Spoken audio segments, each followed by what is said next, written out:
Olá, minha gente, tudo bem? Aqui estamos no dia de hoje para falarmos sobre o início do século XIX para a segunda metade do século XIX na Europa. Então nós estamos falando de que especificamente? Ali em 1815, início do século XIX, houve a derrota de Napoleão Bonaparte, primeiro na Batalha de Leipzig e depois na Batalha de Waterloo. E Napoleão perdeu predominantemente para forças muito conservadoras da Europa. Estou falando de Áustria, Prússia e Rússia. Do momento em que países como Áustria, Rússia, Prússia, que eram países aristocráticos, monárquicos, absolutistas, nobres, que esses países venceram Napoleão, esses países, ou os líderes desses países, os nobres representantes ligados a esses países, se reuniram na capital da Áustria, que é a cidade de Viena atual, e formaram um congresso, o chamado Congresso de Viena. Esse Congresso de Viena tinha a função de trazer de volta as nobrezas, de trazer de volta os tronos, as famílias dinásticas que governavam a Europa antes de Napoleão Bonaparte. Então, uma tentativa de fazer voltar aquele antigo regime, aquele ancião regime, aquele modelo tradicional, aristocrático, nobre, ultraconservador, absolutista, que havia na Europa anteriormente a Napoleão Bonaparte.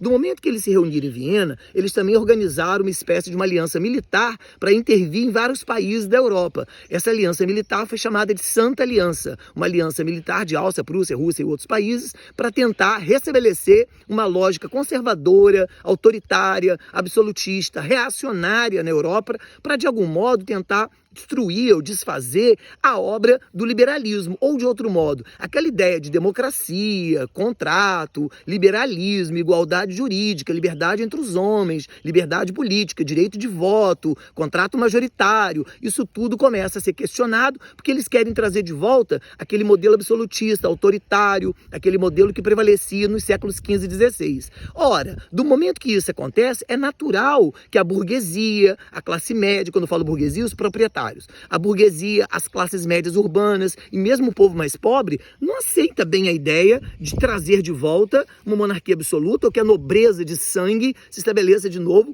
por conta do sobrenome ou por conta do sangue. Então, acabam estourando, alguns movimentos, como os de 1820, 1830 e 1848, que são revoluções de caráter liberal, comandadas pelas várias burguesias de França, burguesia mesmo na Espanha, burguesia mesmo na atual Alemanha, Prússia, de rebelião contra esse modelo aristocrático, com a liderança de elementos burgueses, mas com apoio da classe média e mesmo apoio popular. Então, são movimentos liberais, nacionalistas, de oposição a esses grupos conservadores. Mas fica uma lição disso tudo, não fica?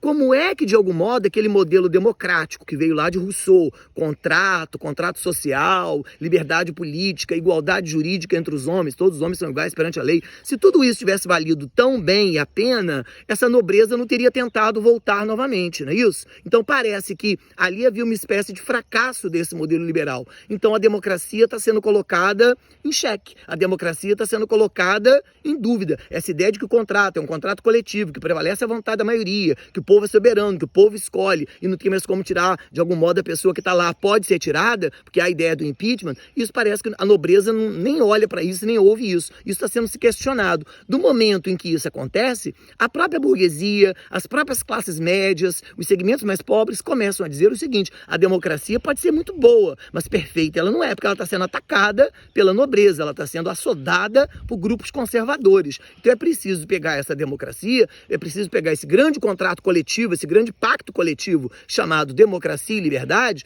e melhorar isso, dar uma aperfeiçoada nesse sistema. E essa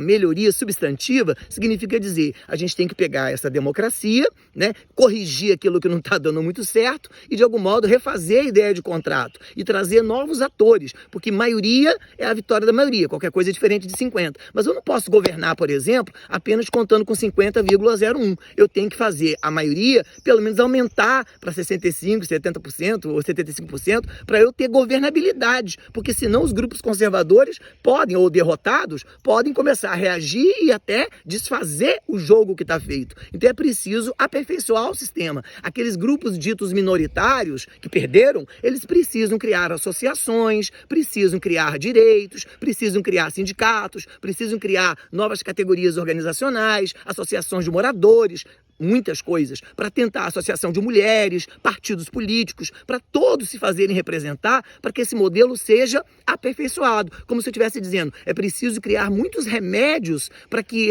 esse paciente chamado democracia, para que esse paciente chamado contrato sobreviva, para que ele tenha uma vida longa, para que ele tenha uma vida farta. Então é preciso haver aperfeiçoamento. Se esse aperfeiçoamento passa pela ideia de partido político, se esse aperfeiçoamento passa pela ideia de criação de Supremos Tribunais Federais de Justiça, se esse aperfeiçoamento passa pela ideia de associação de moradores, construção de sindicatos, associação de moradores de condomínio, tem muitas maneiras, né? Associação como criação de alcoólatras anônimos para melhorar especificamente uma condição de pessoas dependentes químicas ou dependentes de álcool. Tudo isso vale no sentido de que são mecanismos para melhorar a qualidade sistêmica da democracia. E aí os dois grandes autores que falam de melhoria de qualidade sistêmica da democracia ou de aperfeiçoamento da democracia são um francês chamado Tocqueville e um inglês chamado John Stuart Mill. De certa forma, os dois, ainda que um francês, Tocqueville, e um outro inglês, Stuart Mill, estão falando na mesma coisa, da necessidade de criar mecanismos para melhoria e aperfeiçoamento do liberalismo e da democracia,